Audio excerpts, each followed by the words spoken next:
Hi Matthew, how you doing? Okay, good to hear I didn't hack your last name. I'm so glad. I was sweating that one out a little bit. I was pretty sure that it's the Yazamani, but it's such an awesome name. Your name just rolls right off the tongue if it's pronounced correctly. I think it's fascinating. Okay, so let's go ahead and take everything makes sense here. Um, so let's go ahead and jump over. Let me see, where am I? Okay, here we are here.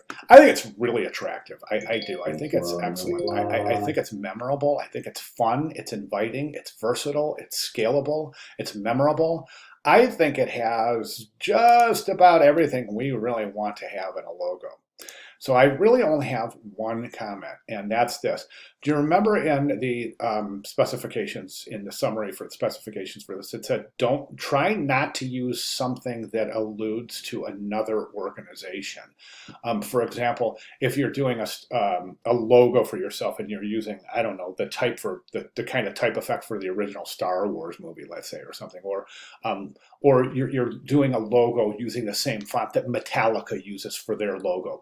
And it's just that, be careful. You don't want to do that because you don't want to point to another brand while you're branding yourself, right?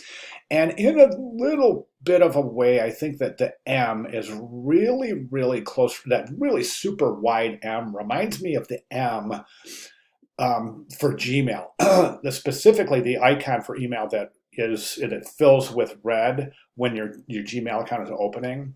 And that is my only thing. That's my only thing, is I think this is a little bit too close to that Gmail M for mail. And I just think it's because that M is just so wide. But this is really playful. I think it's really interesting. Now, one recommendation would be to do this. One thing that just kind of doesn't make much sense is the fact that you have uppercase M in Matt and uppercase I in Yazamani. However, this is a lowercase I, so this doesn't specifically correlate with this. The easiest fix here, Matthew, is simply to transpose this to lowercase. Nothing says you have to use uppercase. You're not breaking any rules or any protocol whatsoever. You want to present your name in lowercase, perfectly acceptable.